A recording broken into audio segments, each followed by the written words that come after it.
दोस्तों नमस्कार, मैं विनोद विक्टर। आप देख रहे हैं non stop Ellenabad.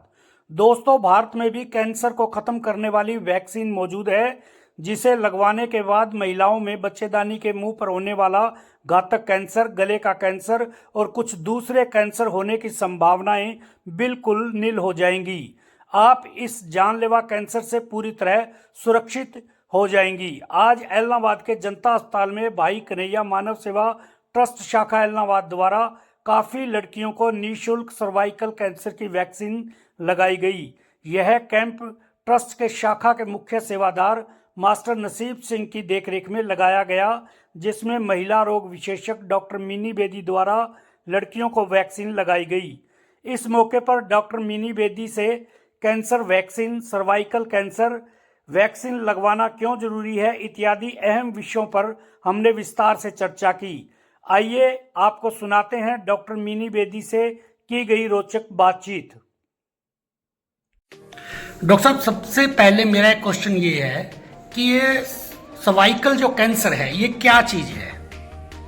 Cervical cancer मतलब आमतौर की भाषा में बच्चेदानी के मुंह का कैंसर। जैसे बच्चेदानी के मुंह को हम सर्विक्स कहते हैं, तो सर्वाइकल कैंसर मतलब बच्चेदानी के मुंह का कैंसर। उसी से लड़ने की क्षमता चल रही है अभी।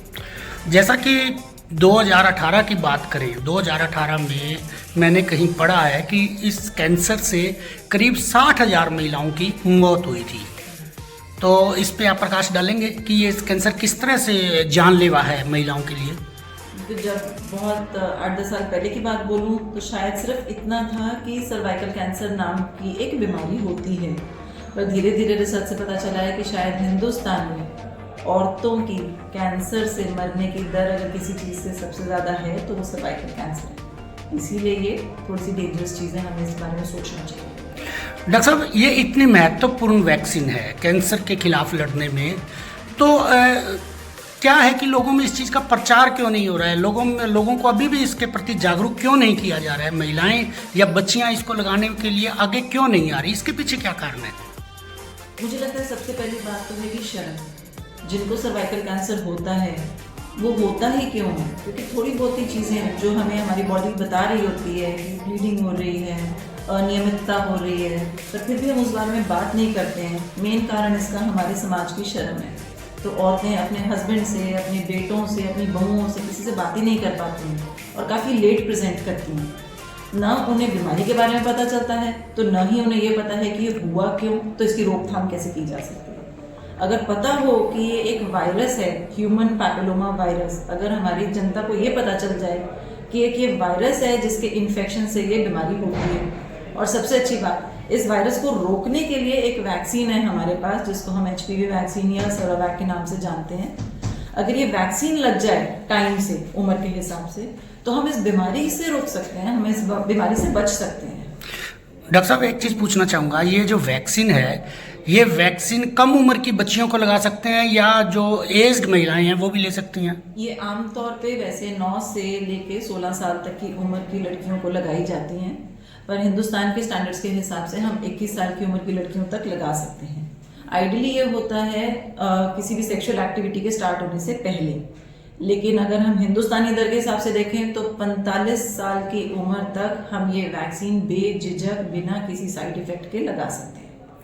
डॉक्टर साहब, आज जब आप यहाँ वैक्सीन लगाने के लिए पहुँचे हो तो आपने कितनी बच्चियों को आज वैक्सीन दिया है?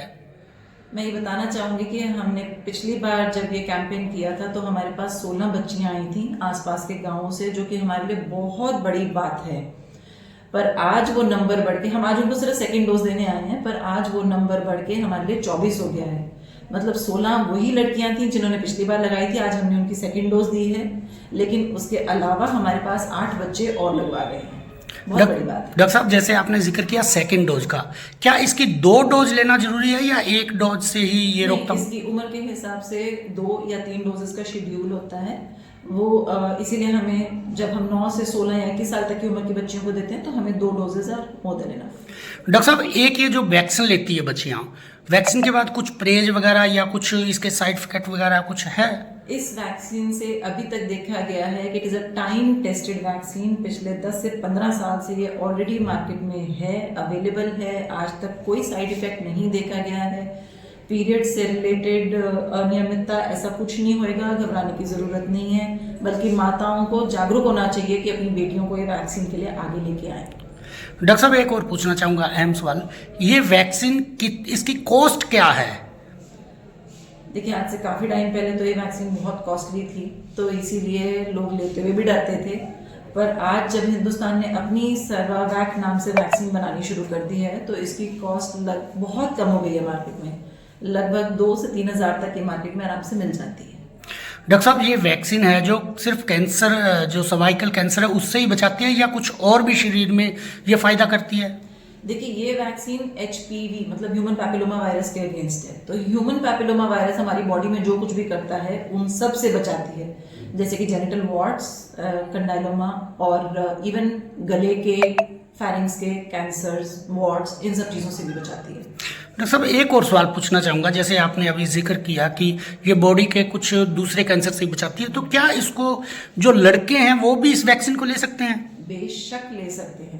हम मानते हैं कि चलो उनमें बच्चेदानी नहीं है या बच्चेदानी के मुंह का कैंसर रोकने के लिए हम उनको ये वैक्सीन नहीं दे रहे हैं, लेकिन ऐसी बहुत सारी और प्रॉब्लम्स हैं जो कि भी मैंने बोला, ओरोफेरेंजियल कैंसर्स हैं, जेनिटल वॉर्ड्स हैं, उन सबको बचाने के लिए ये इवन लड़कों को भी दी जानी चाहिए।